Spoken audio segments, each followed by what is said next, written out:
on from the weather. Yeah, I've just pressed record. Hi, everyone. You kind of caught the tail end of our conversation. Right, before we continue, we're here with Angela Douglas Ramsey today, the wonderful photographer from Norfolk, Virginia, right? Yes, ma'am. In the States. If you are new to our group, I'm Antonina Mamzenko. This is Emma Collins. We are co-founders, two of the four co-founders of Made for Documentary, which is a community hub education platform for documentary family photographers.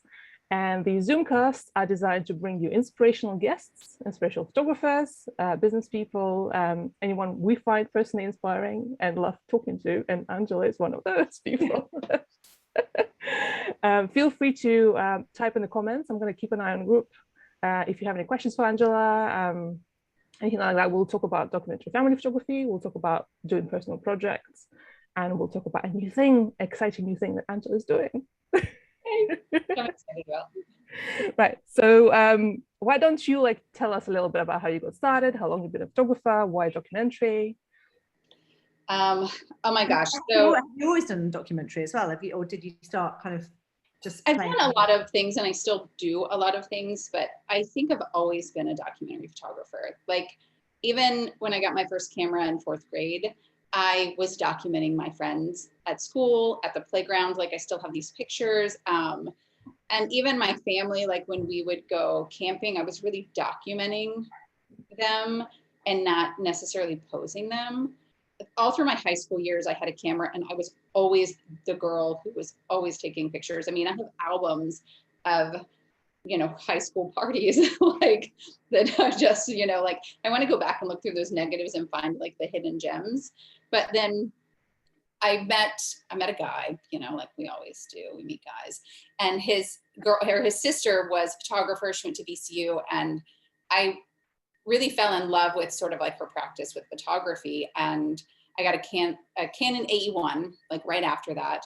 The boyfriend moved to Cabo San Lucas. I followed him to Cabo San Lucas and like documented our entire trip. Like, we traveled up to San Diego and up the PCH, and we were like super poor. We were like living out of our car sometimes, and I would still find the money to develop my negatives.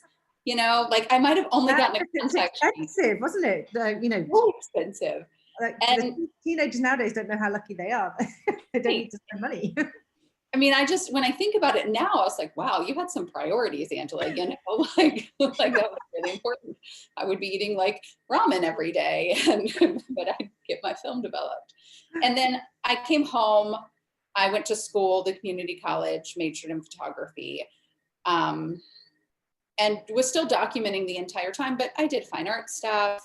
I went through my portrait phase. I definitely went through my bokeh love phase, all of that stuff. But even when I was going through that, and when I look back at my work, which I think everyone, I know Christine and I just had that class about talking about going through your archives, and I think everyone should. I would still find documentary gems because I was still documenting as I was doing the bokeh, dressing my kids up in like Matilda Jane clothes or whatever. I can't remember exactly when I realized. It was probably me taking a class that I was like, oh, this is what I'm doing. This is what I love. This is who I am. And realizing that, sort of like documentary was a thing. I don't think I realized it. I knew there were photojournalists. I knew I had 4 kids. I couldn't be a photojournalist. Like, that wasn't going to work in my life. But I loved documenting. And then I just like took every single class I could. I still take classes. I still read books. I'm in love with it. And I still document my kids, my family, my life. Everywhere I go, I document. So I think that's sort of like my path with it. I'm also very prolific. So I'm one of those people that I probably take pictures every day. And then when I go out of town, I always have my camera, and I'm always just trying to make images, and I make a ton of crap images. Like, I will go on an entire vacation and everything is total crap because maybe I'm trying like some new, like I'm trying to be like super dynamic, and I'm like, I'm going to shoot this way all weekend. And then like I get home and I'm like, what was I thinking? This is like awful. But I'm so happy to hear you say this because it's me all over. I think it's so important to like for all of us to really talk about how we all should crap Yeah, so yeah. much. Like it's not that every single picture that we take is a masterpiece and you're gonna get we're only showing the good stuff on social media, you know, like we should designate an entire day of like, let's all post our crap images, you know, like let's celebrate the crap, right? Yeah. Wouldn't that be a great loop on that It would Instagram? be a great loop. We need to do that. Yeah. And then we'll be obsessive which of the crappiest images is the better one. Yeah, Right. Well, because I think you might think it's crap. I might think it's really good, you know? Yeah. And it's true, actually, because when you go back, you know, you were saying it's really important to go back through your archives. Sometimes you go back through your archives. It's really important not to delete things, I think. Yeah. Because when you go back, you see it with different eyes. When you're separated from something, in the same way as when you're separated from something, when you're looking at someone else's work and you can be more objective, when you've had that time, that separation from your own work, and you can go back and you, like you said, you find hidden gems, or you select a different image to the one that you selected originally. It happens all the time. I mean, I just was going back through all of my family stuff as I sort of recompile that project of documenting my family for, you know, what, 10 years now? I think it's been about 10 years now.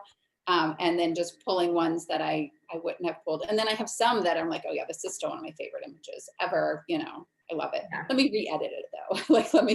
That's the other thing, yeah. For sure. Oh dear. Yeah, I used to delete a lot of stuff because I was like, oh, why do I need them? And now I regret it. Like you go back to the folder, there's like 50 of them and all of them are portraits. Yeah, like, that's what I deleted a lot of the things that I thought were rubbish. Yeah. Whereas retrospectively, I think they were probably things that I would really enjoy now. I think that's one thing that I find that I really love about film as I go through my family's archives is that there's no deleting of the bad ones. And, you know, like I'm just looking through and I'm like, oh my gosh, I love this image. And, you know, my mom's like, what are you talking about? Like, this is, you know, awful, because my mom in the album only put sort of like the portraits and the ones smiling. But my mom was a documentary photographer and she just didn't even know it. You know, my whole life she documented our life. And as I go through and look at these images, I'm like, Mom, this is so good. You know, like this is so good. And I love it because I get to see all of it. Yeah. You know, and of course she saved it all, which I love.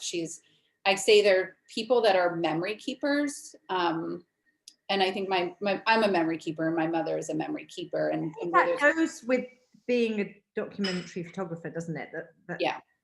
That personal history is really important to you.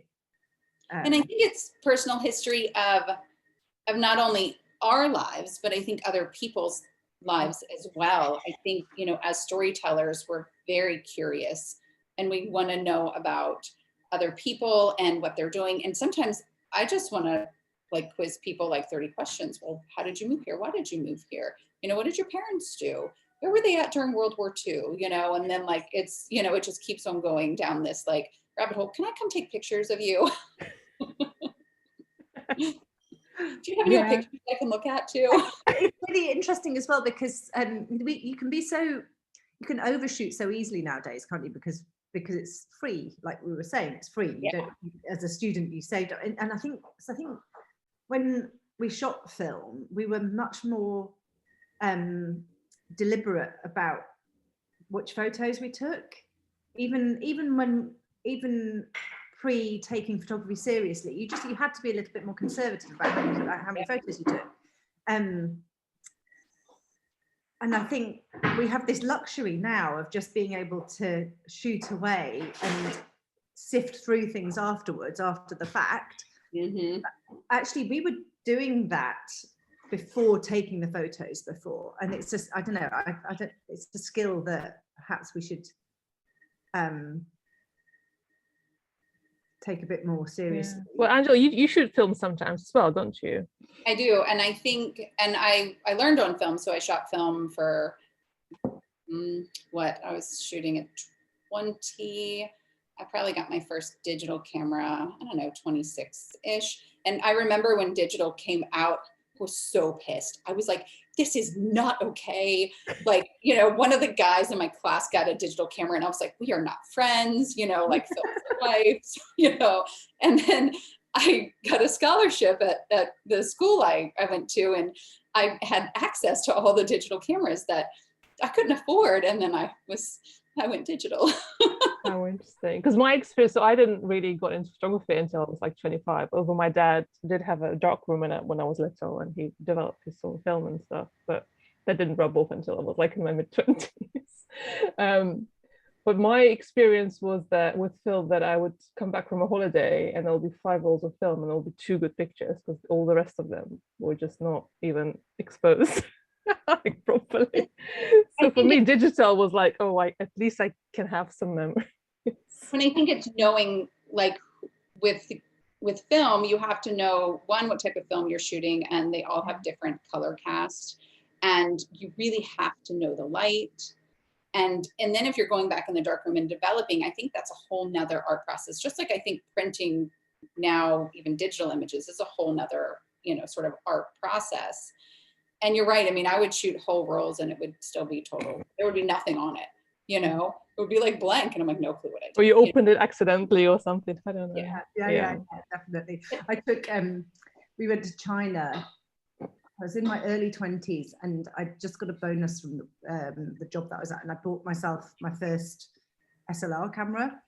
So I'd had like family, you know, access to family cameras and stuff, and my aunt was a film producer and had dark rooms. So I used to play with her equipment, but I'd been dying to get my own camera. And so I bought this one, went to China. I was so excited. I thought it was really cool. I know where this is going. I didn't actually know what I was doing. And when I came back, you know, we'd been particularly in Guilin in the south of China, where they've got the beautiful limestone peaks. And I was like really liberal. I was like, oh my God, this is so cool. I'm taking all these pictures. They're going to be amazing. And went and got them. Obviously, I knew nothing about it. This is like 30 years ago. Just, you know, got them developed at Snappy Snaps and crappy, low, you know, high street lab. And went back, and they were really overexposed and really pink, and I was so cross, and I was blaming the lab who developed it, but obviously they'd done something wrong. It was nothing to do with the fact that I didn't know what I was doing. Actually, I think if I went back and looked at them now, I'd probably quite like it, but quite artsy. Yeah, really cross. That's exactly what I was thinking. Like, would you like them as, you know, sort of like the mistakes? And I think that's what I like about film now. And I also think film makes you, and you said deliberate, like I think it forces us to slow down. I think it makes us more mindful about our shots. You actually craft a photograph more, or more carefully when it's film. You have to, because it's just too expensive not to. Right. And it teaches so much patience to really, especially in documentary, to really wait for, you know. But then on the flip side, I love that with documentary, you can be so experimental because it doesn't matter in the same way financially. And so the combination, I think that they've both got bonuses. And I think when you bring it together, that you're getting, you get both trainings. And I think digital is great for learning, definitely. Like when you're just learning, and you can then afford lots of mistakes and a steep learning curve, right? And then it'll be fun. That said, I have my dad's old Zenit camera, and I tried taking pictures with it. And according to him, like it's all very hit and miss in terms of focus. So you kind of have to know roughly that the viewfinder tells you nothing. It's all very blurry. So you kind of have to know. So he told me he did it like by intuition and eye, just knowing where to dial the focus. Because when I tried, it's all, no. Wow, that's really impressive though. I mean, that's like you really know a camera. Yeah. I don't know how he managed any good pictures with that, but we have some. I suppose the more you get to know it, you know its idiosyncrasies, and you can judge a bit better. You know, I'm sure there's probably an element of that he knew what he was doing. I'm sure, I just didn't give it enough chance because I'm very impatient. I can't. I like photographing with the Holga. I have a Holga, and I do like to have film in the Holga and taking pictures. I think I like the aspect that you aren't sure what you're going to get, you know, because of the light leaks and the things might not be in focus. And, you know, you have all these mess ups. I really enjoy. Yeah. That Okay. element of surprise is really nice, isn't it? But it's so expensive, you know, like sometimes I just have a stack, like right now, I think about 3 or 4 rolls of film just sitting there. And then I have some disposable cameras that I like to give the kids when we go out of town. And then they take pictures just as like an added layer to the story. But I haven't developed those either. And I'm really curious as to what those are going to look like. I think it's more interesting even to develop film after some time have passed, because then it's kind of like with digital, when you don't want to cull straight away, you want to have a bit of a distance, right? Mm-hmm. Yeah. Right. So you ever go back to an old camera and you find there's a roll of film inside. It's nice, isn't it? Like you don't know when it was taken. What's on it? What's on it? Yeah. That's a hidden gem. I mean, that's like Christmas right there. You know, it's like, especially when it's great. It's not like blank. I've got one over there that I took pictures on a good couple of years ago, and I haven't finished the films. So that's your assignment this week. Even though it's cold, photograph winter light in your house with your film camera. So we kind of like went into the film land for a bit, but we really wanted to talk to you about your as you said, you're very prolific. You have so many projects going on, personal projects. So before we kind of dive into them and talk a bit more about them, let's talk about why do you do personal projects? Why is it important for you? I feel like once you have sort of learned the sort of like the basics of documentary photography and you understand the rules and you've gotten to this point to where you're like, okay, what do I do next? Like, I'm a good, strong shooter. Where do I go next? That's where I think you take that step into personal projects. I think there's so much growth in doing a personal project. It's really forcing you it's teaching you how to research, because most of the time you have to research. It's really teaching you how to tell a story in multiple different aspects. I mean, just understanding the visual variety and how to storytell. So I think it's like that second level, right? That you're getting to after love documentary. I'm going to take all the 101 classes. I know what I'm doing. And then you hit this point where you're like, okay, I'm making the same pictures over and over again. Where do I go? Yeah. Then you start a project. And, you know, projects that's also a hard thing to start, right? I mean, I have my rules for my projects. Is it has to be in my backyard, and not literally my backyard, but some of my projects are pretty much in my backyard. Like flooding is literally my backyard. I have to be passionate about it or curious about it, want to learn about it. And if I'm not, I have definitely had ideas for projects and I just have not been that passionate about them or curious about them, that they just get pushed over to the side. Yeah. When I have an idea for a project, I always write it down. Like I have a running tab for projects. And so when one ends, I can look through that tab and say, okay, I have time to do this. I want to work on this one. I'm interested in this. Mm-hmm. Yeah, those are sort of like, my filtering, isn't it? It's a good, categorizing ideas in terms of how interested you are and how feasible. Well, yeah, and can I do it, right? There are so many projects, like, we have an island here in the Chesapeake Bay that's like sinking. I want to photograph it so bad. But it's like a 4-hour drive and then like an hour ferry ride. And I would want to photograph it until it's completely gone. So it's like a 10-year project. I don't have that time in my life right now to go out there, we'll say once every 2 months. Yeah. Maybe in 5 years I will, depending on where it's at. But it's still on my list. It's still there. Like it's not going anywhere. But I also know that I just can't do that in my life right now. So I really make sure that the projects I am doing, I have time for.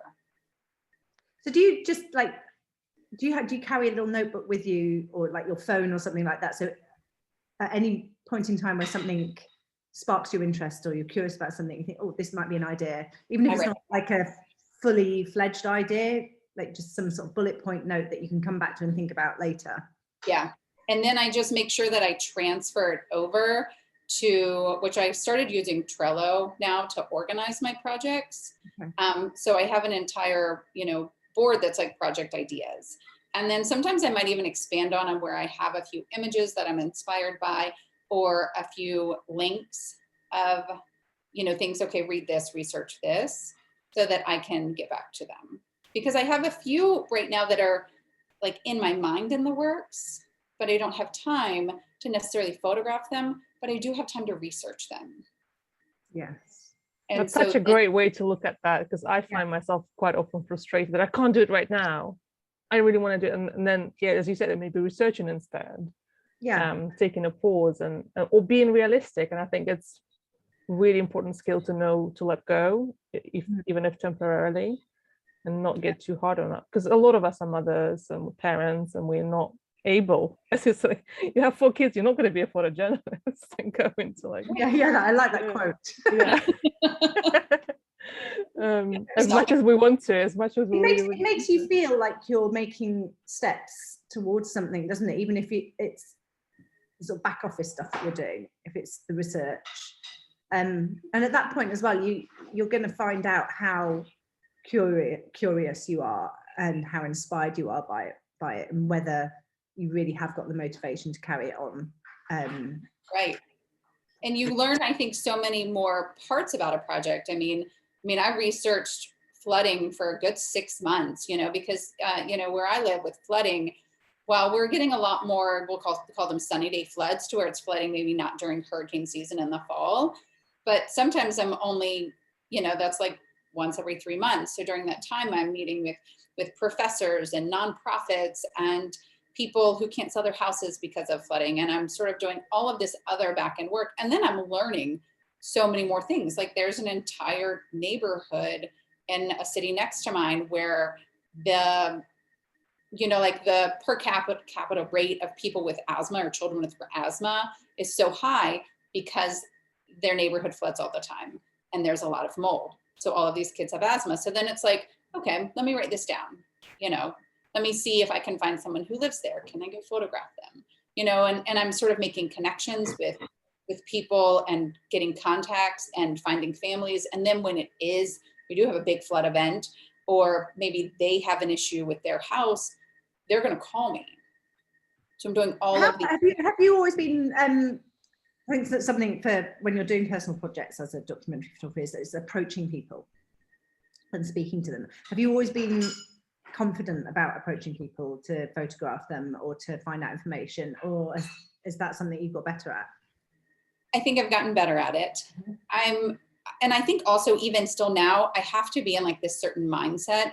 I find that I'm an introverted extrovert. And so when I'm feeling super introverted, I just am struggling, and I'll have days to where maybe I need to go photograph, something to do with one of my projects, but I know I'm feeling introverted. Then that's when I just do, more of like the details and the scene setters and all of these other things, because I'm not feeling as social as I should be, to be out there. So and that's something I've learned about myself, is like, okay, I'm feeling internal today. Let me just make internal images essentially. And when I'm feeling external, I'll make, that's when I'm like out and I'll talk. But I'm very good at putting these things on my list, like email this nonprofit, reach out to this person, have coffee with this person. And then I like to cross things off the list. And so I force myself to do it. And I'm like, okay, it's off the list. I've emailed them. To kind of just gain all of these connections. Because I think depending on what your project is, like I don't need connections for doing projects with my grandmother per se, but like for flooding and climate change and all this other stuff, or even if I wanted to go to Tangier, I need connections. I need a house to stay at, and I need more than one connection. I need someone to give me a tour, and people who know the island, who've lived at the island forever. So I want to know the backstory. And so those things, I can even email people when I don't feel like talking. Yeah. You have to keep telling yourself, don't you, that okay, it doesn't matter what happens. Nothing will happen if I don't say something. Right. But if I do say something, they can say no and say they're not interested, but they might say they are interested, and they might let me photograph them, or they might talk to them, and then something else amazing might happen. And you just hear some like amazing story you just don't even know unless you actually talk to them. Yeah. You just have to keep telling yourself that it doesn't matter, because no one's going to know apart from me. They said no. It doesn't matter. So that's my motto with my kids all the time. And I tell my high school photography students this all the time. I was like, the answer is always no unless you ask. So you always ask, you know, and my kids always ask, and they're like, Mom, you might say no. And I was like, well, I'm really proud of you for asking, because I was going to say no if you didn't ask, you know, like it's just an automatic no. I need to like have that framed in my house somewhere, because it's definitely like a reoccurring statement in our house. And that's with anything. If you like, and this is for everyone who's listening or watching this, if you find someone that's interesting or that you're curious about, then you're right, just ask them, you know, hey, let's meet for coffee. I mean, I've done this. I literally just met a woman like 2 months ago who is the descendant of Grace Sherwood, who was a witch here in Virginia Beach, who is like a random story idea that I have, and I want to use her as a model. And so, you know, I got the connection and I met her for coffee, and I was like, well, would you be my model? You know, she's like, well, I'm not a good model, but sure. No, you'll be great. Thank you. People say that, don't they? Because that's the kind of self-protection thing as well. Oh, I don't take a good photograph. I know. But they're actually quite flattered at the same time for being asked. And usually they're fine. They're not like a model, as in a model. Right. And that's what they think they're going to have to do. But they're a really interesting person that you're capturing doing something like not modeling clothes. Right. And I'm sort of like, I just might want you walking through the woods, and well, maybe you're floating in the water, you know. I might put you in weird places if you're okay with that. Great. What I love about doing documentary projects as well is that it can encompass all sorts of different types of photography, because you're documenting a story, or there's a purpose behind what you're documenting. So it can include landscape, details, pose portraits, as well as actual documenting real life. The whole thing is every element of every genre comes into the idea of documenting. Yeah, I agree. I think that's one of my favorite things too, is I think when we're doing a project and we're trying to tell a story, I think you tell it by whatever means, you know, that you need to. And you know, that's what research is, why research is really nice, because you find when you're researching and you know that you're trying to say, there's something you want to say, you can really think about how you want to portray that message, and work out ways of using the camera to say what you want to say. Yeah, and then I'm taking notes for all of my research. I have a notebook for every one of my projects. And in that has notes from when I go to meetings with people. Sometimes I print out pictures of ideas. Okay, this person's doing this. This is really cool. I like this. And so then I kind of have this, you know, it's like just my little go-to book for each project. And then sometimes I have shot lists. I know things that I'm missing. If I get a portfolio review on it, any of the ideas that they've given me that I'm especially drawn to, I put in there. You know, everything that I need just goes in that one notebook so that I can just go back, and it's a huge resource for me. Yeah, it's so interesting. It is, as you said earlier, it's a completely different skill set to just sort of photographing families. It is much more involved, and you have to be so much more disciplined with yourself to just sort of keep going and not get bored and not give up. And because it's not going to happen in a day. So. No, and I think projects can be, you know, like 5 years, but some projects can be a year, and some projects can be 3 months. Yeah. I think that just really depends on the project, on the person, on, you know, when you feel like it's finished. You know, like my self-portraits during quarantine, which were not really documentary at all, but those were finished, you know, when I just felt like they were finished, you know, when I felt like I was like, okay, I don't want to take a picture of myself anymore. And I feel like I'm kind of like seeing my friends again, and I'm not like pulled up by myself with my kids. So I'm done. And I gave it a, you know, a finish. And with my grandmother project, it will be finished probably after she passes and after we clean out her house. I mean, that, to me, that has a very definite, you know. Pictures, yeah, I'm going to share some pictures so we can talk about it in more detail, and kind of just to highlight that every project that you do doesn't have to be climate change.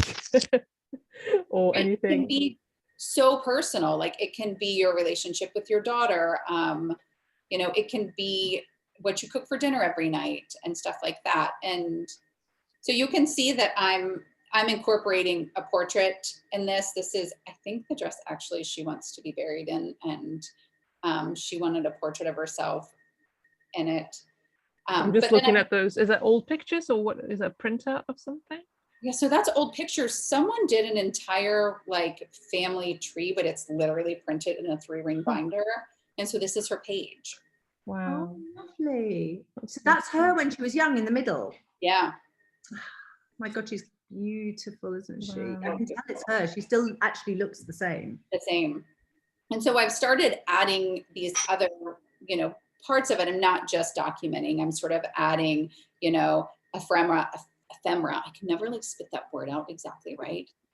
In with it. So when we hang out together now, we're looking at old pictures. Actually, the step that she just gave me of images so that I can start using and incorporating that. And I'm interviewing her now too. So that's really nice. I have, you know, all of her stories of her growing up. And this was a letter she wrote to her mom and her dad, you know, that she had saved. Like she has all of these like, you know, so I'm just starting to go through her things and photograph not just her, but her things and who she was as a person. How old is she now? We're having her 90th birthday this fall. Oh, wow. Mm-hmm. Is this her house? So the house here is, we call this the River House. And I grew up going there as a kid, and my kids go there, and she stays there a lot throughout the summer because it's in the town she grew up in. And so it started as a project, really as my kids' relationship with her in this place. And then over the years now, it's really more a project about who she is. But this place is a huge part of who she is too. So I'm always documenting her when we're here. That's interesting that it's evolved and you've let it evolve and change from your original purpose. Yeah. And I think that's okay. Like as another sort of like tip is that sometimes projects evolve. Sometimes you have to pivot. Sometimes you have to pause for a bit. Sometimes you just need to take a break, and that's totally okay. Yeah. We had Julia Chang, right? Last month. And she did a project where she was going to photograph someone, but sadly they passed away before she got there, and she just photographed their things, and it was still really, really beautiful. Yeah, and I love photographing her, you know, like her things, and like, I mean, she has her report cards. She likes to talk. Like that's what they said. And she really does like to talk, you know, like it's hilarious. This is her report card from school. Yeah. Yes. Wow. So good. That's amazing. And did you have any challenge? Well, first of all, is she a willing participant? Well, I guess she is if it's been going for. Yes. And it really just started with me documenting. And then she knew I was kind of working on a project with her. So I have any access I want. Like when I go up and stay with her at the River House, I photograph her in her pajamas. She's brushing her teeth. She's doing whatever. I have access to all of her space. I think that's, I feel very lucky and fortunate that I have so much access with her. And I think sometimes that can be hard, especially with family members, you know, just trying to gain that access. And so I talk a lot about why I'm trying to document her story and why I want people to remember who she is. Do you think she's kind of grew into the role of the fact that you were documenting her because initially you were documenting your kids with her, and she got used to the fact that you were photographing her, and so she didn't feel uncomfortable with the idea? No, she didn't. And she's such a really open person, and actually all of my family allows me to document them nice. As much and as often as I want. I mean, I have some really raw and vulnerable pictures of, you know, of my sisters and even my other grandmother. So I do feel very fortunate that because I've been taking a camera around with them for so long, that they just don't even care Like sometimes they'll be like, don't take this picture, I look so bad. And sometimes I'm not going to share it if they don't want me to share it. But I will just continue to photograph it. Oh, I love this one. And so this is her house here, like in Chesapeake. So she has 2 homes. So there's definitely dual spaces, and they are both homes full of all of her things. Mm. Is that a portrait of her in the mirror with? Oh, really so clever. cool. I like that you can see things hanging on the door as well. Yeah. Open. It's nice. Oh, that's the last one. And I love like the blow dryer, you know, like in the bathroom that you stuck can in see, like, hanging up, and she's on my list to go to probably next week, some Homa week, and I just want to kind of go and I want to kind of photograph some of her things. I need to interview her again, and I try to go places with her because a lot of my images, you know, as I go through them, I'm like, okay, we're not, you know, we're at the houses a lot, you know, so it's like I went to the grocery store with her one day. She was in a parade with her brother, who's still alive too, and that's the guy in the background. That's really cool. I know you shared before that, I think maybe when we chatted before, when that you have it on your list to go and photograph her every month, so it doesn't sort of get forgotten in between. Yeah, and so I, you know, I've learned with my projects and just with, you know, all of the things, that's what I call them, all of the things, that I have to be organized. And I have to make sure that on sort of my monthly goals is to go visit my grandmother twice a month. And maybe I just go over for lunch. You know, she makes my dad lunch. So this is my father in this bottom image. And so he works really close to her house. And so she makes him lunch, and I'll go meet them for lunch. So makes like the best ham and cheese, like grilled cheeses. I don't even eat ham, but I'm going to her house to eat that with like those little pickles that I don't buy either. So I can't even explain it. That's so lovely that she's still mothering at Yes. the age of 90. Yes. And yes. that you're not letting her mother him. Yeah. Yes. It is really darling. I have another picture I didn't put in this of us like walking through, seeing the Christmas lights, and you know, and they're kind of like holding hands. Like they have a really, really, like she's his baby, and they have such a great relationship. So sweet. Oh, nice. It's lovely. Do you know, I love old people's houses, especially of this sort of age group or era, because their houses are absolutely full of things. They haven't gone into the minimalist look at all. Whereas now everyone's like trying to, you know, do the Marie Kondo and minimalize everything. But I love looking at old people's houses because, like you said, Julia had photographed the things of this ballerina that she'd done. The things that they own, and not just the things that they own, but the way that they keep them and where they keep them and how they are in their home tells you so much about the person. Yeah, like you look in her freezer and she'll have like, you know, strawberries or something that's like 3 years old or something. She's like, oh no, they're still fine, you know?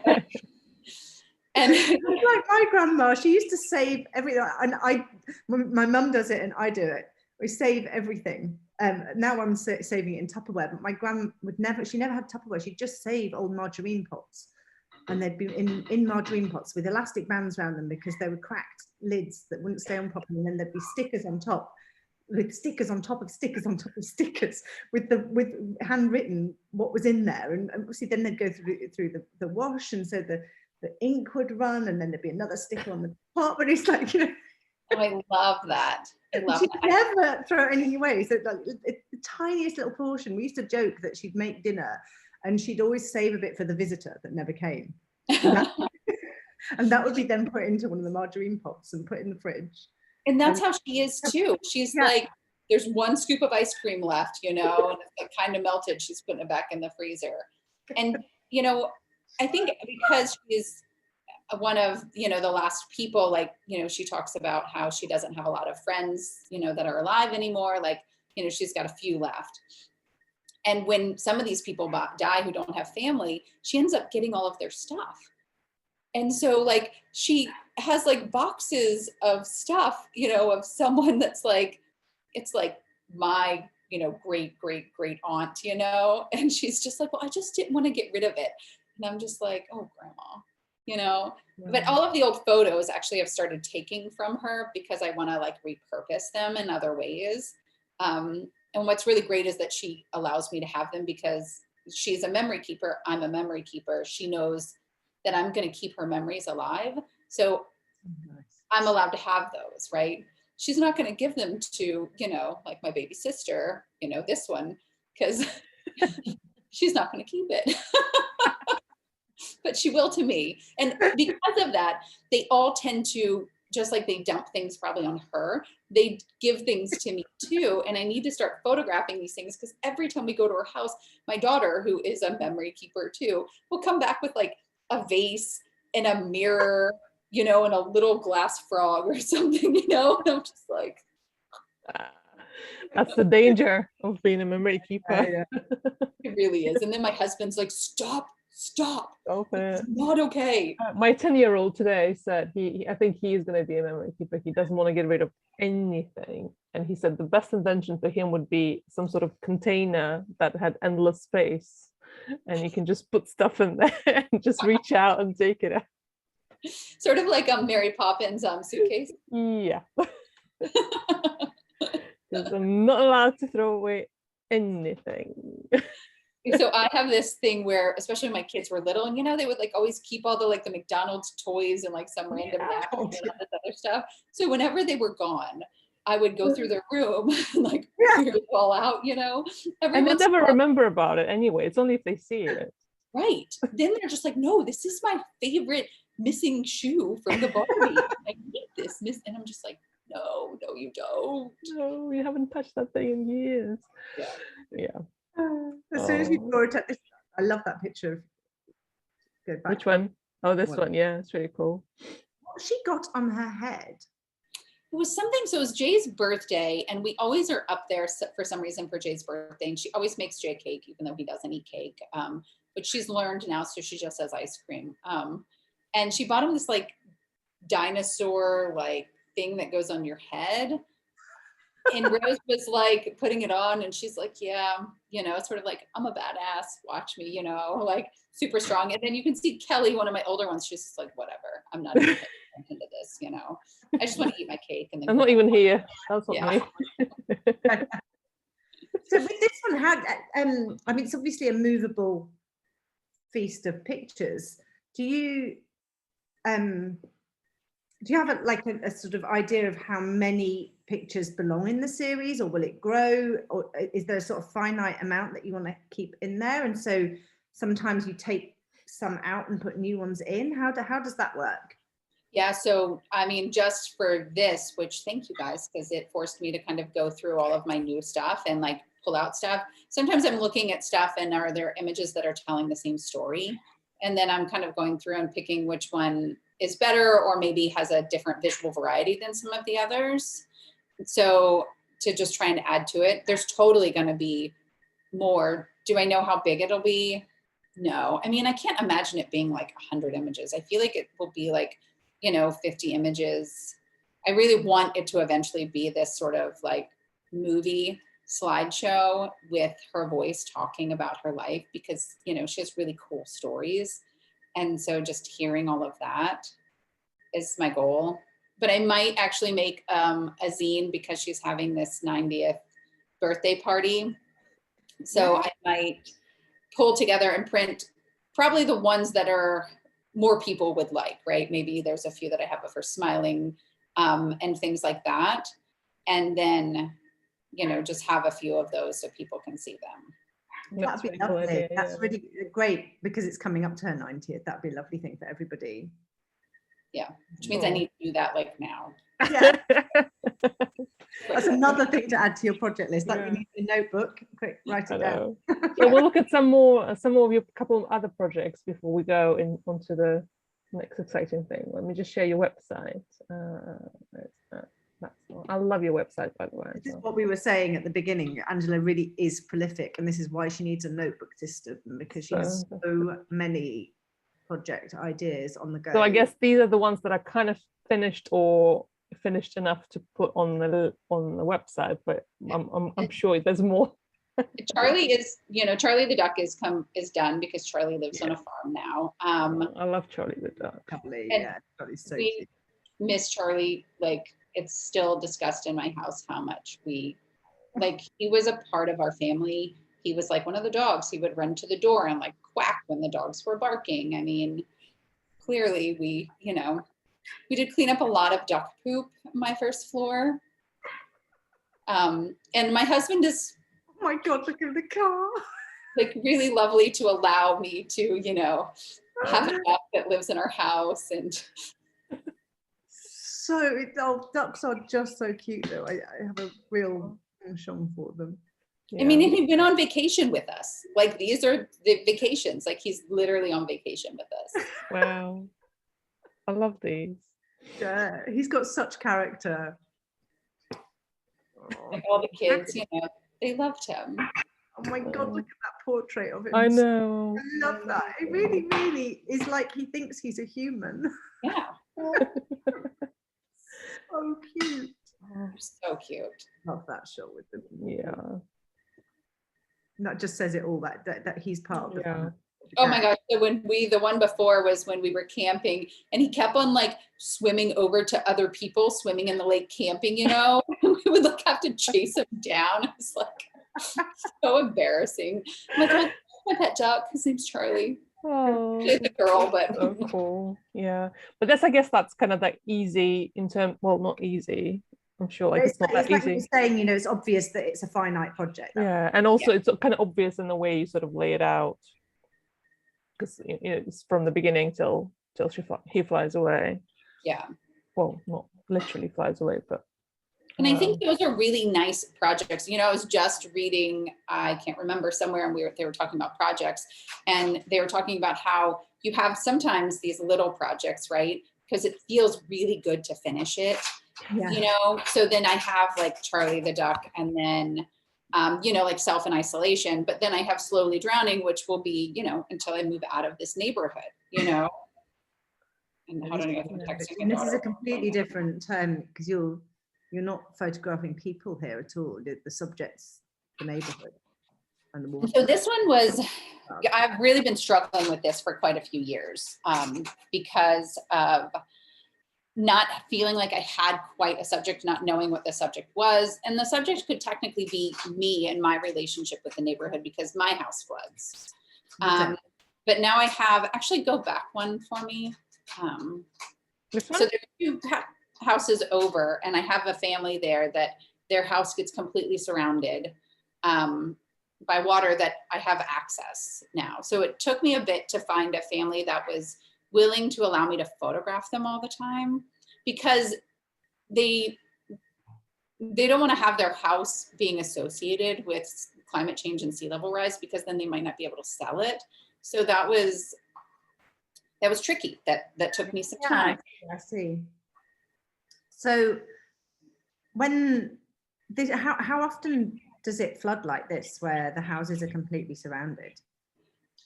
So in the fall, every year is different. Like some falls we might have like 4 or 5 flooding events like this, to where they're pretty, to where like my basement looks like this. And then some falls, like last fall, it was like twice. But then other times we have it like this corner right here, where this street is, pretty much always flooded. Actually, they're doing construction now. It's crazy to see that when they're doing construction and they've got this big hole in the cement, and you look, all there is water underneath, and there's sinkholes that are popping up all over in different places in the neighborhood because of where the water is. Eventually, some of these people where there's a street, they won't have a street there. They'll have to have an easement through the people behind them, Wow. It's pretty crazy. It's funny because I think we started in London and in Surrey, where I am, this year particularly, they started having like flash floods started happening, which, I mean, it's always floods a little bit, but I think this year particularly there were pictures of like tube flooding, tube stations being flooded, and so that definitely hits home for me. And it's, and it's different for us than flash flooding because it's It's, You, like, you know it's coming. You know it's we gonna know happen. it's coming. We all Yeah. have an app on our phone that tells us when it's going to be high tide, so we pay attention to it. You know, we have friends and that Nextdoor app that's like, hey, move your cars. And we do, like, we all know to move our cars, you know, and to just kind of like, no. So is it your basement that gets flooded rather than the rest of the house?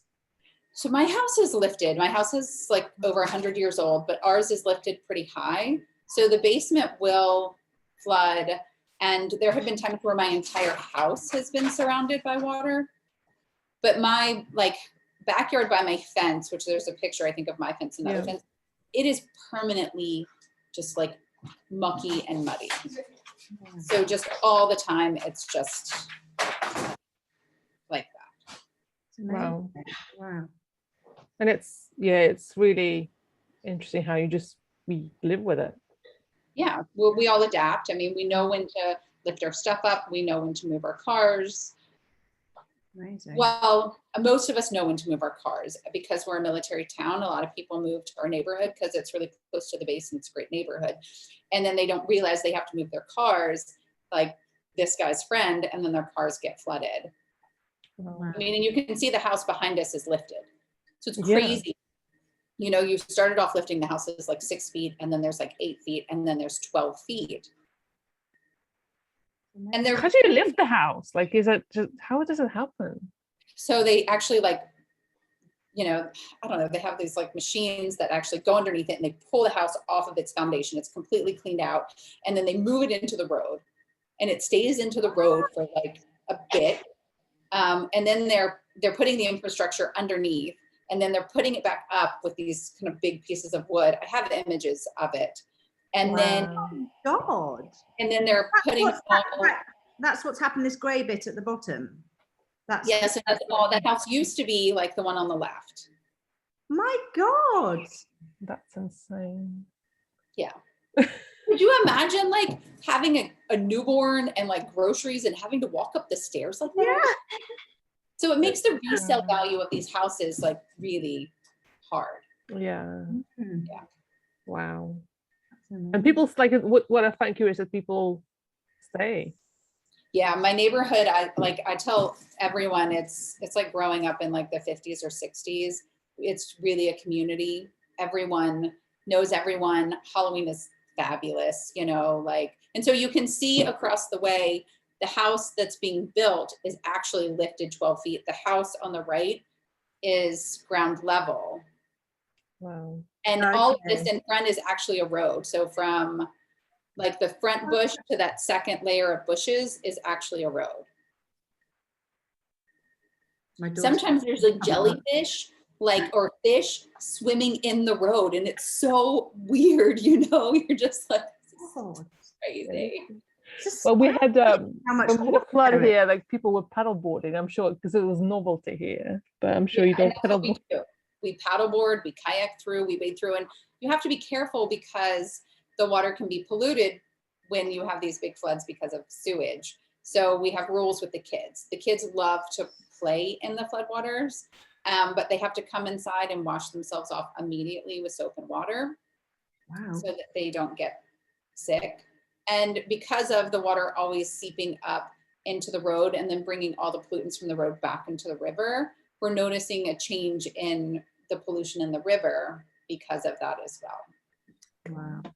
And so these are all things that you learn, like I've learned from research and meeting, you know, with scientists and, you know, just local nonprofits. I feel really lucky where I live. I think we're on the front lines of preventing climate change and how neighborhoods are adapting with it. So I do feel like we're doing a really good job at being proactive. Wow. Are you going to publish any of the research or interviews that you've done alongside with the pictures? I probably should. Yeah. It's so relevant at the moment, this, isn't it? Especially, I mean, in the last week or so, it's back in the news again, thankfully. And like you said, this is extraordinary how frequent and bad it is where you live. It's amazing. I mean, yeah, we are. I mean, us in New Orleans. So when you if you watch documentaries or read, they usually are talking about my neighborhood, you know. Wow. Yeah. Wow. Just the idea of lifting a house. I mean, it's Mind blowing, right? it is. I'm kind of slightly speechless. I didn't know that could happen or did happen. Wow. And you think so, like our AC unit is lifted 6 feet. Actually, when we replaced it this past year, they were like, hey, it's not by code, it needs to be 12 feet. So if it was 12 feet, when I would look out this window, literally all I'd see is like an AC unit out my window. But because of those things, now the people who are working on the AC units have to be, you know, have to have ladders, and it, you know, there's all of these other,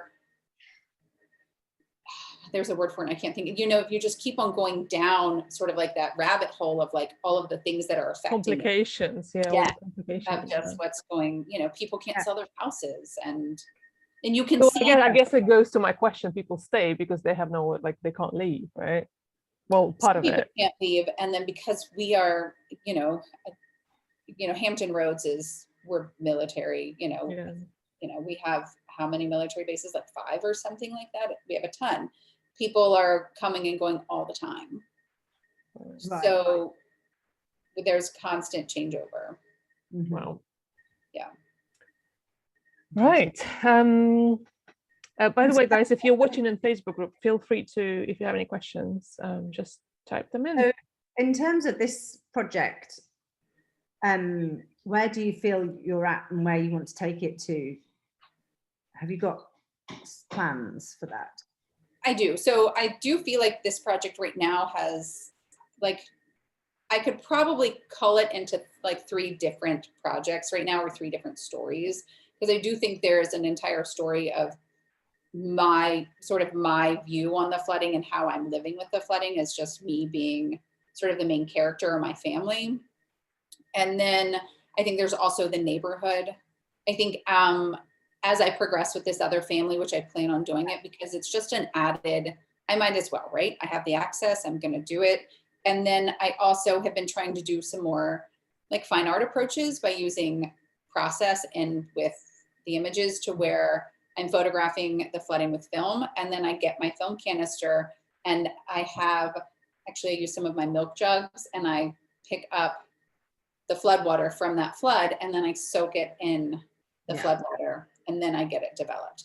And then like the way I would see that is if I would want the images printed pretty big, and at the exhibition, it would have like a mason jar with the flood water next to it, you know, that has the date. So I'm sort of having this sort of like, I don't know, added layer with it. So yeah.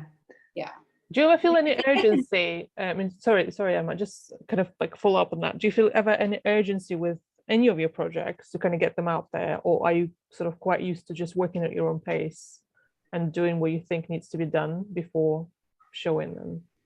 I think I feel every once in a while I would used to feel this urgency with the flooding, you know, because I would see like other stuff posted sort of like in the Washington Post and this and that.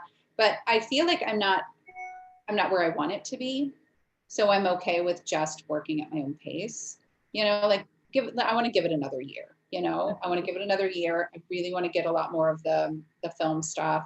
I want to have this family, you know, because I feel a lot more focused about where I'm going to go, because I feel like I had 3 years where I was shooting a lot, but wasn't quite sure where my clear subject was. And I think that took a while. And the issue is not going to go away. It's just going to get worse. It's just going to get worse. You know, so it's the relevance of the project it's going to be relevant going forward, whether it's published today, tomorrow, or in a year.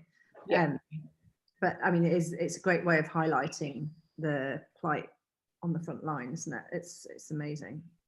And then I think when I feel like I'm ready, which, you know, I need to just start reaching out to my contacts with certain places that, you know, like with the Post or with the Times. And so when they do want to photograph a flooding event, they call me.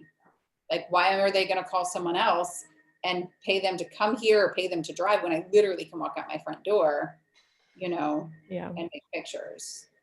That's very cool. Yeah. Do we want, Emma, do you think we should look at one more project, or shall we talk about what Angela's doing next? No. Angela, is there anything else that you want to talk about? Is there another project you'd like to discuss?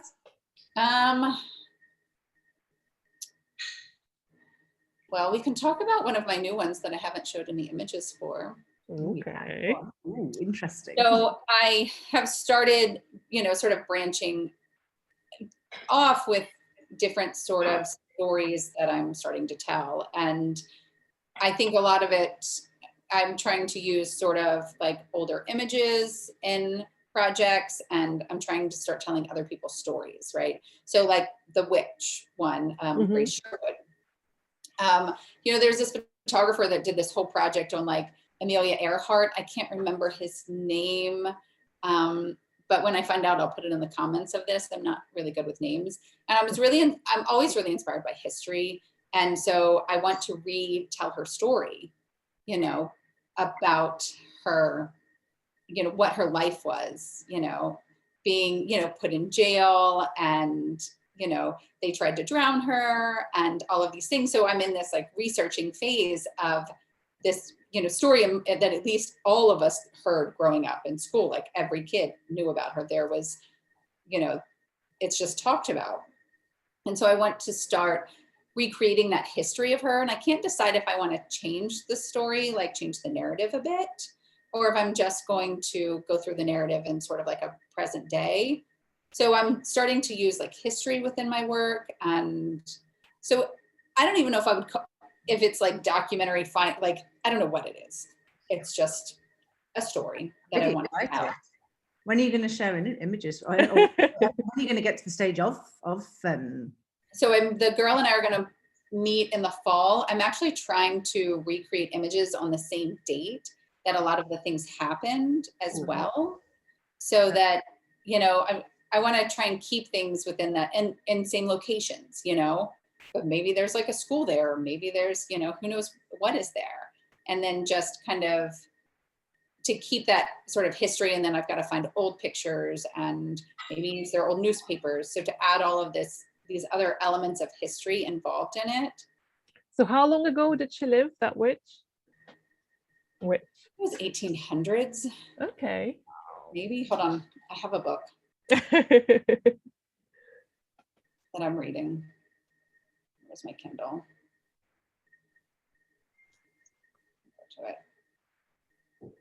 I mean, I could be totally wrong about 1800s. I mean, I'm really so much in, the beginning of it. Yeah, no, I'm just curious because like it depending on when it was, we might or might not have like any original photographs or things like, So the girl that I met with, of course this book doesn't tell me, her father has done an extensive amount of history on her. So having this access and this contact and like meeting with him is really going to help me, photograph all these things. And it's probably not even 1800s. I'm probably totally wrong with that. So we're not going to hold you to that. It's really interesting to know that you do so much background work when it's not something that's immediately related to your own family. That you're doing all of this background work which allows you to uncover people like this guy who knows a lot, which is so valuable to you going forward with the project, to have given that time to the research. And then meeting with him, right? And then learning all of these things is maybe it'll help me figure out exactly where I want to go. See, like I'm starting with this idea and it's still kind of vague. I'm not sure how I want to tell her story, but the more research I do, the more I think that story is going to become a little more narrow, right? Yeah. It's so interesting how it's like it kind of takes that what a photographer is.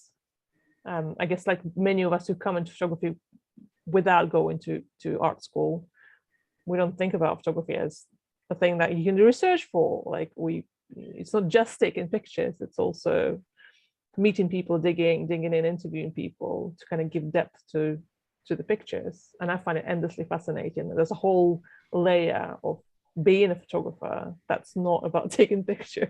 Right, and understanding, color theory and symbolism and metaphors and all of these other things that are adding to how you tell a story that are sort of like these hidden clues, you know, that you have within a story. And I'm really, really into that right now. Like, I'm reading just a lot of books on, you know, theory of photography, and, you know, I have a huge book on like symbolism and metaphors, and sometimes I'm like combing through that and like, you know, how can I add this into this project? And yeah, that's really cool.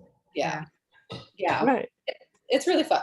I really Yeah, I just really need more time. Like, we all do. But you know what I always tell people now, like, if Angela can do it with like a bazillion kids and dogs, then we all should be able to. And floods as well, Antonina. And floods. She has dogs, she has floods, she has ducks, she has kids, and a job, you know, teaching. I mean, And a job. Yeah. Okay, well, sleep, really, like, I don't sleep. Yeah, you don't sleep. Well, and that leads us nicely into your next kind of venture / project that I don't know how you have time for, but you do. Tell us about it. So I, probably about a year ago, I had said I really wanted to make, so I initially a magazine for the family documentary community, and I was like, there isn't one. And I don't know about you guys, but I really love seeing things in print. Like, I get Shots magazine and I love looking through it, and I love touching it. I get Click magazine and I love that too. And so it was, I've been wanting to do it. It's been on my list, right? And finally, one day, I think it was after I had watched a talk with Eileen Smithson, and who I absolutely adore, as she is the founder of Lens Scratch. So, and I use that as inspiration all the time, and it's really great for research too. She said, if there's something that you want to do, or if you feel like there's a need in your community, she's like, do it, like, just do it, you know? And sometimes when I get these little, like, I call them like fires, you know, like fires in my asses, you know, it's like, okay, just do it. And then I had messaged a few of my friends, and I was like, okay, I have this idea. I really want to do it. And then I created like this Facebook group, and I called it The Magazine, with like 5 of my friends. And then I made a list, you know, because of like, okay, I need a name, I need a website. How big is it going to be? You know, is it just going to be purely family documentary? You know, am I going to curate it? Am I going to have people curate it? And then I just started tackling that list. And then I had a few names, and Photo Serial just like popped in my head. And I think because, well, we eat cereal a lot in my house, like a lot. And I thought it felt really family oriented, you know, because I think cereal is like a huge breakfast things for kids. And I, you know, and when I had posted it with a few of my friends, I was like, well, these are the ones. I was like, and I really like Photo Serial. Like, is it too weird? And everyone said they loved it, which was really great, because it just made me feel good about my like weird, quirky, you know.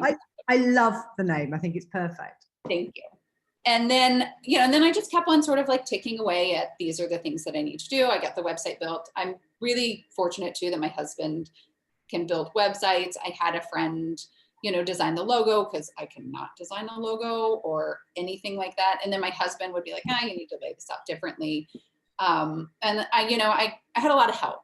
So I think, you know, we can talk about community a lot, and having people help you has been really wonderful. And so that's where I'm at. I mean, it literally was an idea, and it came to fruition in like 45 days. So that feels really amazing. I have a designer designing the layout for the zine right now. So when I, you know, as the submissions are coming in, I don't have to design it. It's just have a template, and I can pull it in. And then I will have, you know, a juror, someone will pick the images that will go into the zine. I think now also, I was just talking to Katie Jet Walls, and I think we're going to do an artist spotlight. So that will be nice. So we'll have just that little bit, you know, in the front.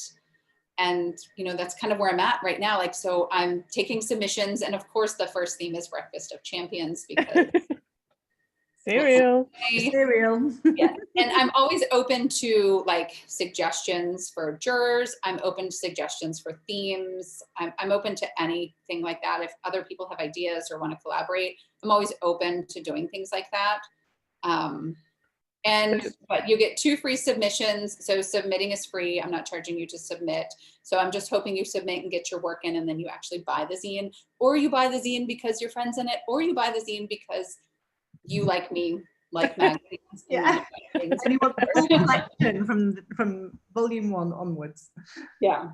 So how many issues are thinking? How do people buy the magazine when it's published?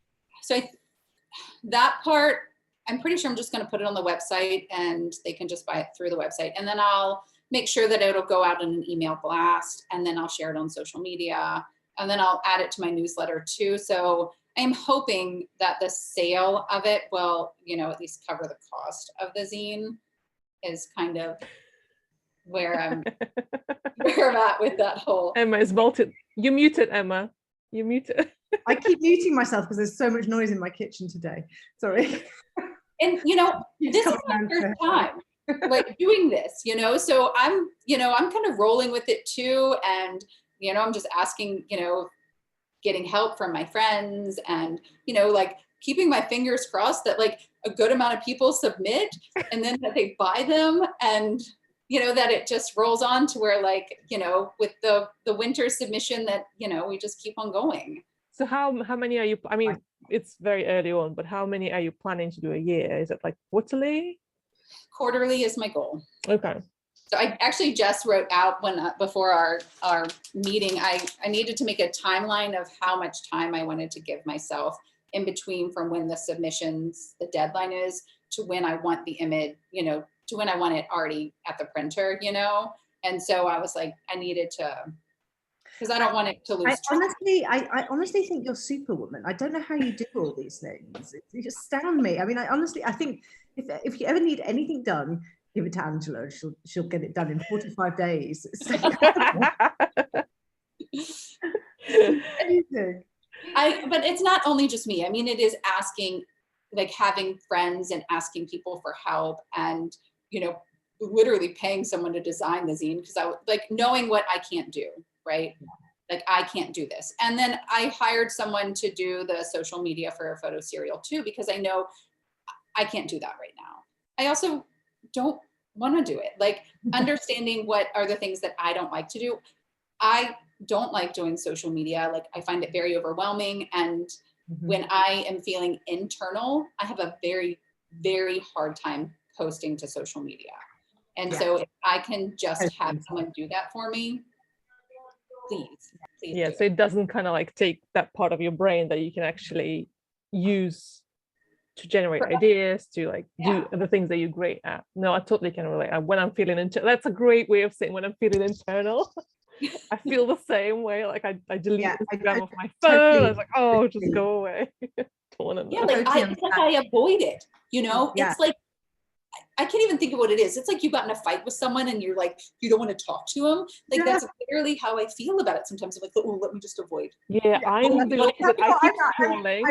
I'm totally in that phase at the moment with Instagram. No, I keep scrolling. My problem is I keep scrolling and I'm not posting, but because I feel internal. But I keep scrolling and I can't stop myself. So I actually physically delete it off my phone. Yeah. I cannot do this. And then you see other people doing really great things. And then I'm just like, oh no, that's even worse. That's it. Get together. What are you doing? Exactly. Make a list. Exactly. Honestly, Angela, you shouldn't feel like that. You're making a zine, for God's sake. You're doing. I think it just goes to show that we all feel this way. Like we all, like regardless of how successful we are or how many amazing things we're doing, like we all feel like we're not doing enough. I don't know if it's like a female thing or a mother thing. I don't know. What is it? My husband never feels that way. He feels like he's doing plenty. So it must be a woman thing. I think so. Lindsay Davis and I talk about this all the time, and we call it all the things. Like we'll get on social media and we'll see people, and we're like, we're not doing all the things. We're not doing all the things. We need to do them all. Yeah, do them all and in one day. Yeah. Okay, so when let's just kind of, we will put that in the comments as well, and we'll post in the group. But let's just tell people. So when is the deadline to submit? September 15th. So Breakfast of Champions, and look, that's open to interpretation. If you eat spaghetti for breakfast, or maybe it's your dog's food, it is completely open to interpretation. It just needs to adhere by the documentary photography rules. Like that is, you know, I'm under that guideline. I'm sure that we will have a theme that's environmental portraits, and we can discuss that when we get there. Yeah. But the famous discussion. The famous discussion. Maybe we won't discuss it. I'll have like 2 rules and that's the end of it. We're done. And so it's 2 free submissions. So only submit once because it's only 2 free submissions, and September 15th. Okay, are you going to announce a juror after you close the submissions, or will people know in advance? I think they'll know in advance. I know. So I have a list of people that I want to ask. So I was kind of waiting until at least I started getting some submissions to like ask. But like, I have you guys on my list. I have actually I have you guys on my list for my artist spotlight too. And then I have Christina Nyborg and Chuck Nero. And then I have some like Leslie Canosi, who's a fine art photographer. Karen Marshall, again, sort of family documentary, but fine art. So I've been trying to have a little bit of people within our community and then people that aren't, you know, necessarily in this family documentary genre. I think that's nice to mix it up, isn't it? Because it gives you a different perspective on. Yeah. It's interesting to see how other people see it. Yeah, but it sounds like you have enough like jurors. I mean, I have a list of for like the next 5 years that I need to ask. Yes, but I mean, it'll be for each one. I think that that's what I love about it, is that what, you know, Leslie is going to pick is going to be so different than I would say what Chuck is going to pick. And I love that, you know, and I want each of the jurors to have some sort of little statement, you know, with it about how they felt about the images, like a paragraph. Yeah, I think it as Emma said, it's so valuable to see different perspectives and understand that there's no one way. Well, it's interesting, you know, I thought that as well when we with the Picture Imperfect exhibition, because that's been in 2 places now. You did the second showing, and how differently it was curated. Not that's another thing that Angela's done. Put an exhibition on. Yeah. Just another thing. But, you know, that was a lot of images, grouping the images. Even it's really interesting to see how different people put things together and why. And hearing the thought process behind it. I think that's. I mean, curating is a whole other topic that I guess we can talk about forever. Right? Forever.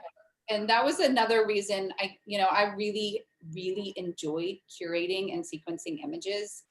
And so this is really great practice for me. So it, you know, doing this is helping me grow as an artist and as a human being. So I'm really excited about that. I'm always excited to see other people's work. I love it so much. And I love our community. So I just want to, you know, I want to share what we're all doing and share it with each other. And I think it feels really good. And we all know what it feels like to have your work in print. That's a really, really good feeling. Yeah. So everyone we'll put the link in the comments, go submit to the zine. Do you say zine or zine? I'm never quite sure. Zine, but I've heard both too. I've heard it zine because it's magazine, you know. Yeah. Zine. Yeah. So good. Submit for the serial zine. It's, as Angela said, it's free. 2 pictures. The hardest bit is when it's 2 pictures for free, is the picking of the 2 pictures. That's also a great exercise in like deciding what are the pictures that you want to submit. I think it's for anything, awards, features, even for your website. Like it's such a great practice. Really great practice. Yeah, I look forward to seeing everyone's images. Yeah. Okay, and on that note, I think we're going to for having me. Always a pleasure, Angela. I love speaking to you. So cool to speak to you. So let's stop the stream. Just give me a second. Bye, everyone.